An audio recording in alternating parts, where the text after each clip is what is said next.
शनिवारी राज्य सरकारनं मराठा समाजातील कुणबी नोंदी संदर्भात मोठा निर्णय घेतला आणि वाशीत मनोज जरांगेंसह एकवटलेल्या मराठा बांधवांनी एकच जल्लोष केला। मनोज जरांगेंच्या आंदोलनाचं हे मोठं यश म्हणावं लागेल। राज्य सरकारच्या निर्णयामुळे राज्यभरात मराठा आंदोलकांनी गुलाल उधळून आनंद साजरा केला। खरं तर मनोज जरांगेंनी मुंबईच्या आझाद मैदानावर आंदोलनाची हाक दिली होती, त्यामुळे लाखो मराठा बांधव जरांगेंसोबत मुंबईच्या दिशेने निघाले होते। मात्र मुख्यमंत्री एकनाथ शिंदेंची शिष्टाई कामी आली आणि वाशीतच या आंदोलनाची सांगता झाली, त्यामुळे राज्य सरकारनं सुटकेचा निश्वास टाकला। मात्र रविवारी अंतरवाली सराटीत झालेल्या मराठा आंदोलकांच्या बैठकीत मनोज जरांगेंनी सरकारला हा सूचक इशारा दिला।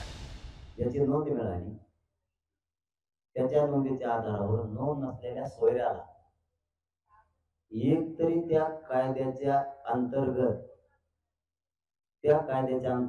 एक तरी पत्र मिळावं, तोपर्यंत हे आंदोलन सुरू ठेवावं असं मला वाटतं। जरांगेंच्या आंदोलनाच्या पार्श्वभूमीवर राज्य सरकारकडून मराठा समाजाच्या कुणबी नोंदींचा शोध घेण्यात आला होता। राज्यात 57 लाख नोंदी सापडल्याचा दावा राज्य सरकारकडून करण्यात आला। आता सरकारच्या नव्या अध्यादेशाचा मराठा समाजातील कुणबी नोंदी सापडलेल्या व्यक्तींना लाभ होणार असल्याचं जरांगेंनी सांगितलंय।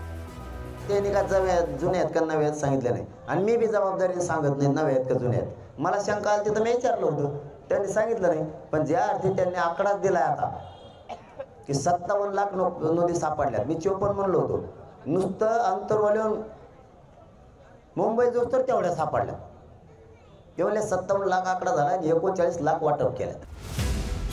सरकारच्या निर्णयामुळे कुणबी नोंदी असलेल्या मराठा समाजातील व्यक्तींना कुणबी जात प्रमाणपत्र मिळण्यास मदत होणार असल्याचं मुख्यमंत्री शिंदेंनी सांगितलं। या माध्यमातून नातेवाईक असतील, सगळे सोयरे असतील, या सगळ्यांना जो हक्क आहे त्यांचा कुणबी नोंदी असलेल्या लोकांचा, त्यामध्ये त्या जे नोटिफिकेशन आहे त्याच्यामध्ये स्पष्टपणे सगळ्या बाबी नमूद केलेल्या आहेत।